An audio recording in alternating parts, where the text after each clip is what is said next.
अस्सलामुअलैकुम my social media family. उम्मीद करती हूँ कि आप सब लोग हिफ्ज़-ओ-अमान से होंगे, खुशबाश होंगे। जनाब, आज मैंने आपके साथ 7 खबरें शेयर करनी है, तो चलिए जल्दी से रन डाउन आपके साथ शेयर कर लेती हूँ। सबसे पहले तो ये खबरें इस वक्त सोशल मीडिया पर चल रही हैं कि हसन निसार की छित्रौल कर दी गई। अब ये वर्ड जो है ये बोला जा रहा है, आपको याद होगा इससे पहले अयाज अमीर जो हैं उनको उनकी गाड़ी में बैठे हुए कुछ नामालूम अफराद ने थप्पड़ मारे थे। और हसन निसार के साथ एग्जैक्टली क्या वाक़या पेश आया है, सच है झूठ है क्या है, वो सारा मिनो-अन आपके सामने रखूंगी। साथ ही तलाल चौधरी के बारे में एक खबर शेयर करनी है, लेकिन उससे पहले आपके साथ खबर शेयर करनी है जी इमरान रियाज खान के हवाले से। जो खबर मैंने आज से 2 महीने पहले आपको दी थी वो खबर सच साबित हुई है इमरान रियाज खान के बारे में, वो भी आपको दूंगी। और साथ ही आपको ये भी बताऊंगी कि इस वक्त जो है वो शहबाज शरीफ और उनकी पूरी गवर्नमेंट के ऊपर बहुत ज़्यादा तनकीद हो रही है गाड़ियों को लेकर कि उन्होंने नोटिफिकेशन की मंजूरी क्यों दी है जबकि मुल्क के ऊपर इतने मुश्किल हालात हैं। तो उसकी क्या तफसीलात हैं वो आपके सामने रखूंगी। और साथ ही जनाब आपको ये भी बताऊंगी कि वाघा बॉर्डर का एक मोईद पीरजादा ने ट्वीट किया था जिस पर उन्होंने दिखाया कि हमारे जो अफवाज पाकिस्तान है उनके खिलाफ करने के लिए पाकिस्तानियों को उन्होंने जनाब एक नया प्रोपेगेंडा शुरू किया कि देखिए जी वाघा बॉर्डर पे अब कोई जाता ही नहीं है, देखिए जी कुर्सियां खाली पड़ी हैं। उसकी क्या हकीकत और सदाकत है वो आपके सामने रखूंगी। और साथ में आपको बताऊंगी कि वो शहबाज शरीफ जिन्होंने दानिश स्कूल की बुनियाद रखी थी, उनका मजाक उस वक्त उड़ाया जाता था, लेकिन आज वो स्टूडेंट्स बड़े होकर किस तरह से शहबाज शरीफ के बारे में क्या कुछ कह रहे हैं वो भी आपको सुनाऊंगी और दिखाऊंगी। और एक बड़ा ही अनोखा वाकया जो है वो पेश आया है जी सर्विसेज हॉस्पिटल के अंदर, और उसको सुनने के बाद आपका दिल दहल जाएगा, बल्कि सुनने क्या देखने के बाद आपका दिल दहल जाएगा। तो उस पर भी बात कर लेते हैं। तो चलिए शुरू करते हैं पहली खबर से। सबसे पहले जनाब ये सर्विसेज हॉस्पिटल के अंदर वाकया पेश आया जब डॉक्टर्स जो हैं दौरान ऑपरेशन जो है, आपको पता है आजकल लोड शेडिंग किस तरह से हो रही है, तो लोड शेडिंग होती है, बिजली चली जाती है और डॉक्टर्स जो हैं वो अमले को कहते हैं कि जनरेटर के अंदर जो है डीजल डाला जाए। और अमला ये कह देता है डॉक्टर्स को जनाब कि कोई हमारे पास डीजल मौजूद नहीं है और ऑपरेशन का क्या करना है। डॉक्टर्स जो हैं हाथ में कैंचियाँ पकड़ के खड़े रहे। उसके बाद डॉक्टर्स ने अपना क्या बयान जारी किया, आई डोंट नो कि यूट्यूब की पॉलिसी के अकॉर्डिंगली हम इस तरह का वीडियो शेयर कर सकते हैं कि नहीं कर सकते। अगर वीडियो शेयर नहीं हो सकता तो ऑडियो कम से कम आपके साथ जो है मेरा एडिटर शेयर कर देगा डॉक्टर की पिक्चर लगा के। तो डॉक्टर साहब क्या फरमा रहे हैं आप खुद ही उनकी ज़बानी सुन लीजिए कि क्या हालतें हो गई हैं हमारे मुल्क की। Have a look. अस्सलाम वालेकुम जी हम लोग सर्विसेज हॉस्पिटल से हैं। नाक कान गले का ऑपरेशन थिएटर है। ये ऑपरेशन चल रहे हैं। 3 किस्म के मरीज हैं जो अभी बेहोश हैं और उनके ऑपरेशन चल रहे हैं। इस दौरान जनरेटर का तेल खत्म हो गया जनाब। आपको शायद इस वीडियो में भी आवाज आ रही हो कि नीचे जो वीआईपी ब्लॉक है ना उसका जनरेटर चल रहा है, लेकिन ऑपरेशन थिएटर्स के जो है ना वो जनरेटर बंद हो गए। ये मरीजों ने कैसे उठना है हमें कुछ नहीं पता। ये इस मुल्क की अशराफिया का हाल है कि गरीब मरीजों के लिए तो इनके पास तेल नहीं है, लेकिन वीआईपीज के जनरेटर की आवाज आपको इस वीडियो में भी आ रही होगी, उनके सारा कुछ चल रहा है। तो खुदारा इन मरीजों के बारे में हमें बताएं कि पिछले आधे घंटे से ये जो मरीज बगैर बिजली के यहाँ पे लेटे हुए हैं उनका हमने क्या करना है। ये इस मुल्क के और ये इस मुल्क के अस्पतालों के हालात हैं जी। एक तरफ तो ये हालत है और दूसरी तरफ जनाब आली आपको बताऊं कि मोईद पीरजादा जो हैं उन्होंने स्टेट मुखालिफ प्रोपेगेंडा करना हरगिज़ नहीं छोड़ा है। वो लगातार उसी तरह से मौका हाथ से नहीं जाने देते। जितने यूथिया सहाफ़ी आपको नज़र आते हैं ये उसके बाद फिर ट्वीट के ऊपर रीट्वीट करना शुरू करते हैं और फिर उसके बाद ये उसको फैलाना शुरू कर देते हैं और झूठ को इतना फैलाते हैं कि नियाज़ी साहब वाली बात है कि झूठ इतना बोलो कि दूसरों को सच लगने लगे। अब मोईद पीरजादा ने जो है वो कुछ दिन पहले, बल्कि 1-2 दिन पहले जो है ट्वीट किया, उसमें उन्होंने ये दिखाया, एक वीडियो उन्होंने शेयर किया और वो वीडियो भी उनका अपना नहीं था, उसकी तस्दीक भी उन्होंने नहीं की। और उन्होंने कहा कि देखें जी अफवाज पाकिस्तान से लोग कितनी नफरत करते हैं कि वाघा बॉर्डर पूरा का पूरा खाली है। अब उसकी जो पूरी डिटेल्स है ना वो मैंने आपके सामने निकाल के अब रखते नहीं है, स्क्रीन पे आपको नजर आएगा साथ साथ।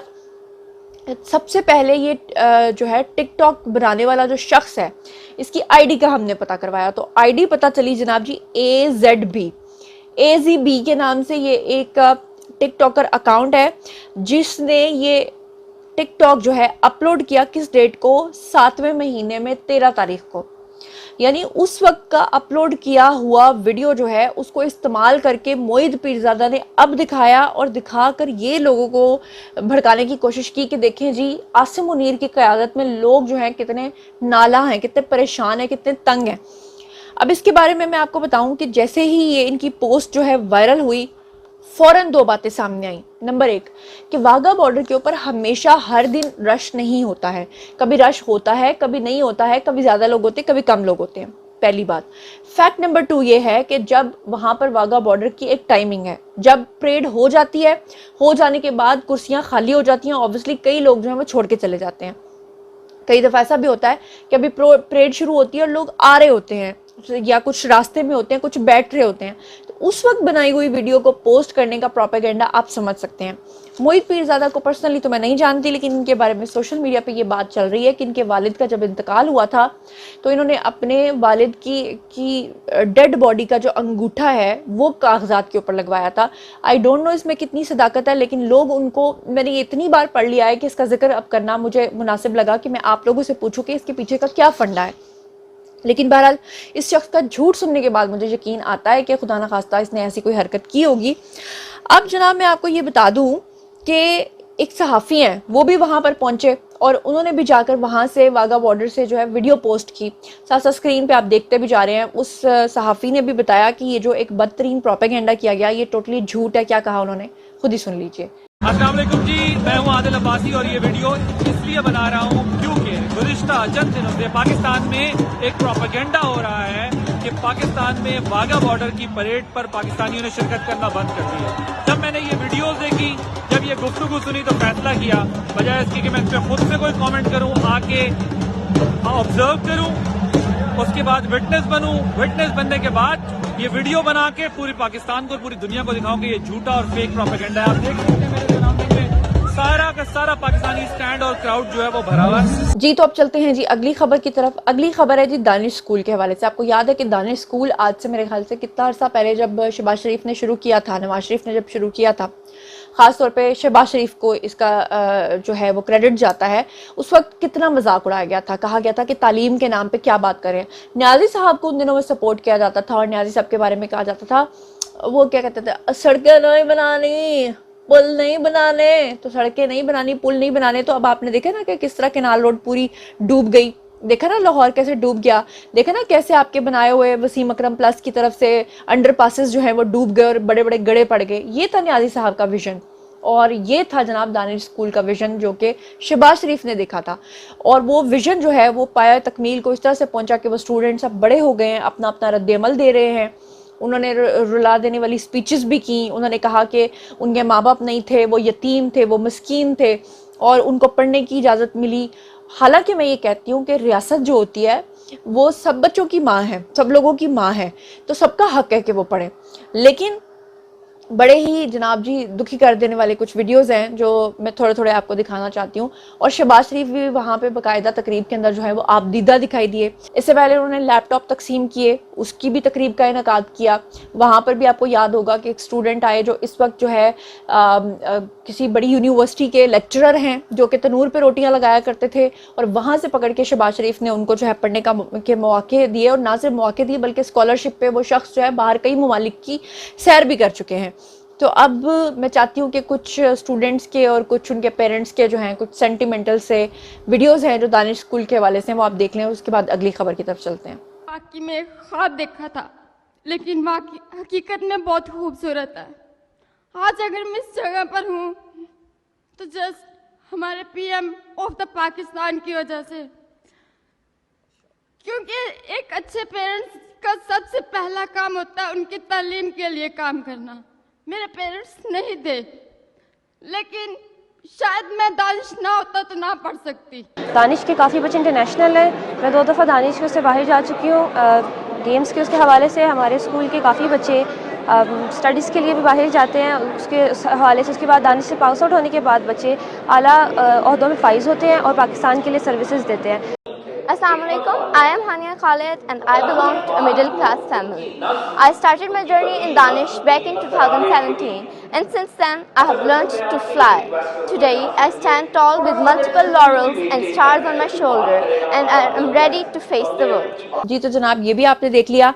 अब चलते हैं जनाब जी नई गाड़ियों के मामले पे जो इस वक्त शोर गोगा हो रहा है, बहुत ज़्यादा वावेला मच रहा है। वो ये है कि नई गाड़ियों के लिए 3 अरब 20 करोड़ रुपए की मंजूरी का नोटिफिकेशन जारी हुआ है। अब ये जो गाड़ियां हैं जो 3 अरब 20 करोड़ रुपए की आने वाली हैं, ये किन किन को दी जाएंगी? ये असिस्टेंट कमिश्नर्स को दी जाएंगी और एडिशनल कमिश्नर्स को दी जाएंगी। इसके ऊपर जो है हमारे जो अवाम है वो सरापा एहतजाज हैं। वो कह रहे हैं कि एक तरफ मुल्क जो है वो इतने बुरे हालों में, दूसरी तरफ IMF ने जो पैकेज दिया है वो सिर्फ 9 माह के लिए। मुल्क के बजट की सूरत हाल आपके सामने, महंगाई की सूरत हाल आपके सामने, बिजली महंगी करने की तजवीज़ आपके सामने। तो इन सब चीज़ों के होते हुए इस तरह के 3 अरब 20 करोड़ इन एडिशनल कमिश्नर्स को या इन असिस्टेंट कमिश्नर्स को देने की क्या ज़रूरत है? इसके ऊपर जो लान तान हो रही है वो सारी PDM के ऊपर आ रही है, वो सारी शहबाज शरीफ की हुकूमत के ऊपर आ रही है, वो सारी वफाकी हुकूमत के ऊपर आ रही है। तो इसकी तफसीलात जब पता की तो पता ये चला जनाब जी कि ये जो पंजाब निगरान हुकूमत है उन्होंने बेसिकली इसकी मंजूरी दिया। ये शहबाज शरीफ लोगों का इससे या वफाकी हुकूमत का इससे कोई भी ताल्लुक नहीं है, एक बात। दूसरी बात ये कि इसकी जो मंजूरी दी थी वो परवेज़ इलाही ने दी थी, और ये गाड़ियाँ भी परवेज़ इलाही ने मुबैना तौर पर कहा जा रहा है कि बुक करवाई थी। और 18वीं तरमीम के बाद जो है वो वफाकी हुकूमत का इसके अंदर कोई लेना देना, कोई अमल दखल नहीं है। और इस ऑर्डर को अब कैंसिल इसलिए नहीं किया जा सकता क्योंकि इसकी टोकन मनी जो ऑर्डर देने के लिए होती है वो ऑलरेडी परवेज़ इलाही जो हैं वो अदा कर चुके हुए हैं।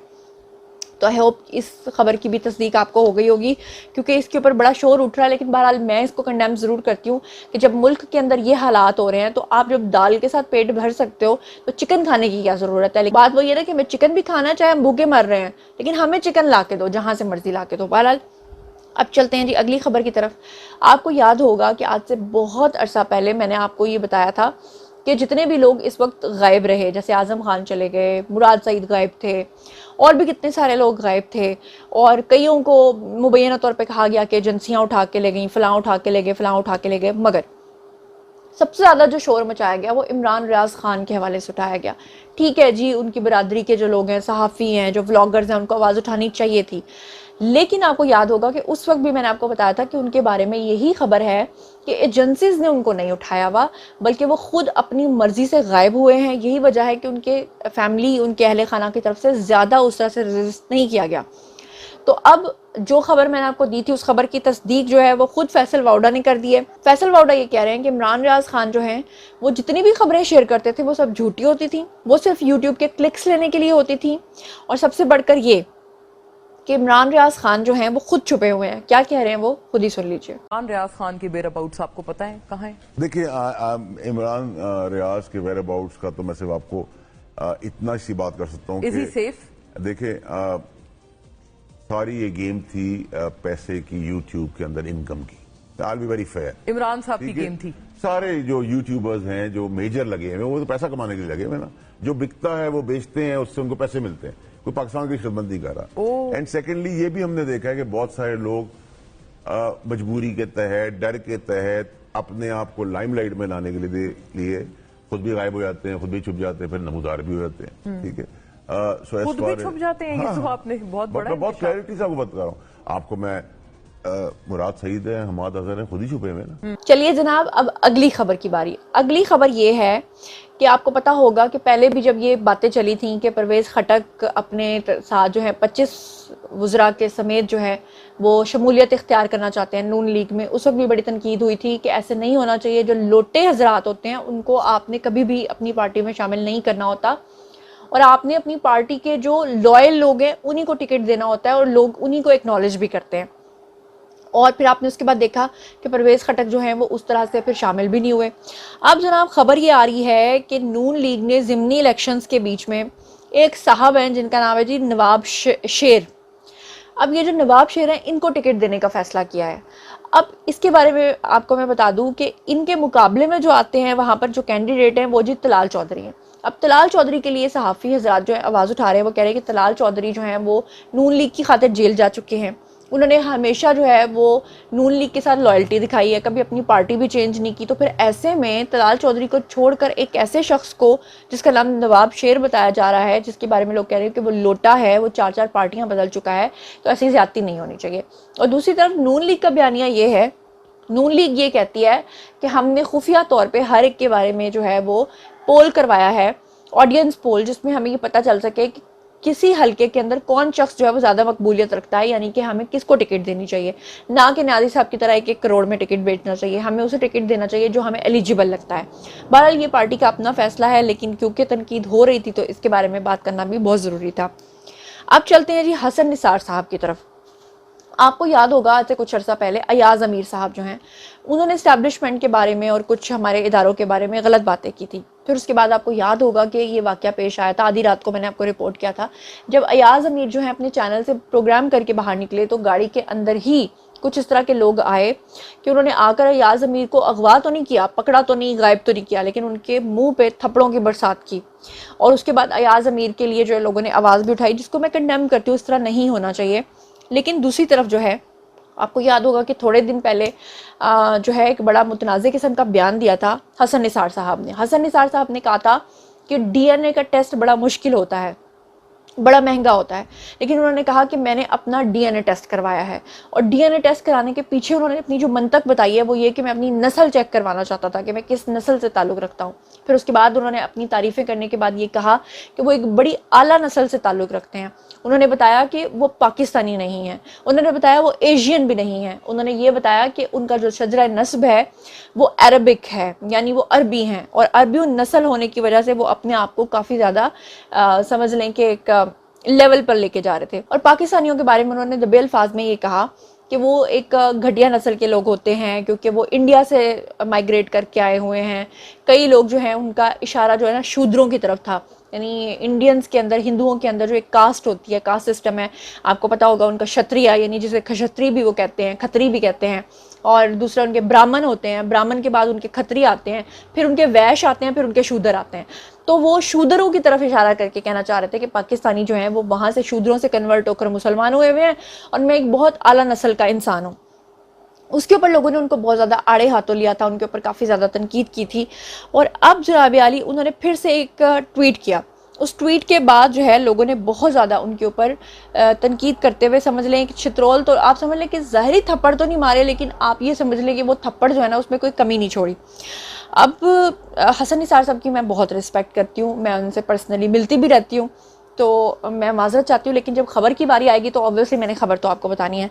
उन्होंने लिखा कि मेरी उर्दू बहुत कमज़ोर है, कोई मुझे बता सकता है कि पाकिस्तान के अंदरूनी मामलात में बैरूनी मुदाखलत और बैरूनी साजिश में क्या फ़र्क है। दोबारा से सुनिए, उन्होंने कहा कि मेरी उर्दू बहुत कमज़ोर है, क्या कोई मुझे बता सकता है कि पाकिस्तान के अंदरूनी मामलात में बैरूनी मुदाखलत और बैरूनी साजिश में क्या फ़र्क है।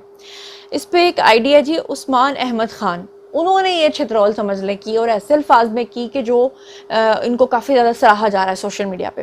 उन्होंने कहा कि सर मैं आपको समझाता हूँ, मिसाल के तौर पे आप और आपकी बेगम लड़ रहे हों और बीच में पड़ोसी आ जाए और बेगम की तरफदारी करने लगे तो उसे मुदाखलत कहेंगे।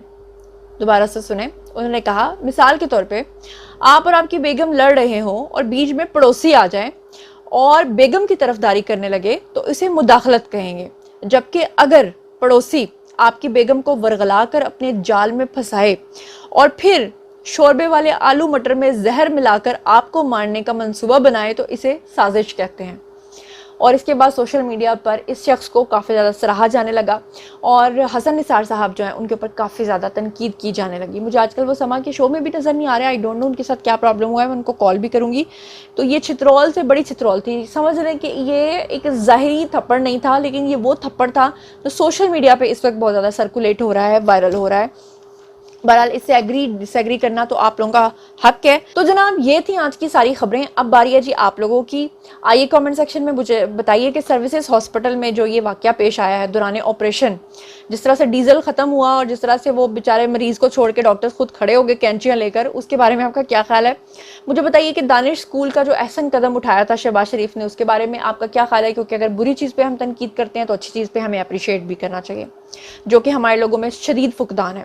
वाघा बॉर्डर में खाली कुर्सियां और मोईद पीरजादा का प्रोपेगेंडा और यूथियों का प्रोपेगेंडा जिस तरह से बेनकाब हुआ है और जिस तरह से मैंने भी आपको उसकी तफसीलात से आगाह किया है, उसके बारे में आपका क्या ख्याल है। और नई गाड़ियों के लिए 3 अरब 20 करोड़ रुपए जो मुख्तस किए गए हैं, जिसके ऊपर तनकीद जो है वो वफाकी हुकूमत पे हो रही है, उसके बारे में आपका क्या ख्याल है। और फैसल वाउडा ने जो बताया है, जो मैं आप आज से 1.5 माह पहले आपको बता चुकी हूँ इमरान रियाज खान के बारे में, कि वो पब्लिसिटी स्टंट खेल रहे हैं, क्योंकि उनको पता है कि अगर वो आ जाएंगे तो उनको फिर हक में वीडियोस बनाने पड़ेंगे और हक में वीडियोस वो बना नहीं पाएंगे, क्योंकि झूठ वो बोल नहीं पाएंगे, अब की बार फिर उठाए जाएंगे। तो उन्होंने थोड़ा ब्रेक लिया हुआ है, लेकिन उनके बारे में व्लॉगर्स आपको आए रोज़ यही बताते हैं कि वो कत्ल हो गए हैं, अल्लाह माफ़ करे, अल्लाह उनको ज़िंदगी दे, उनके बारे में बड़ी गलत बातें। और ये भी बताइएगा कि तलाल चौधरी को टिकट ना देने का फैसला क्या आपको सही लगता है। ये भी बताइएगा। और ये भी बताइएगा कि हसन निसार को जिस तरह से बैरूनी और अंदरूनी मुदाखलत और साजिश के बीच में फ़र्क समझाया गया है, उसके बारे में आपका क्या ख्याल है? जो कुछ भी आप सोचते समझते हैं आइए कमेंट सेक्शन में शेयर कीजिए, पर्सनली जवाब दूंगी। मज़ीद खबरें, व्लॉग्स, इंटरव्यूज़ और सियासी तस्दीर जानने के लिए मेरे साथ कनेक्टेड रहना हरगिज़ मत भूलिएगा। चैनल को सब्सक्राइब कर लीजिएगा। अपना बहुत ख्याल रखिएगा। अल्लाह ने के बाद।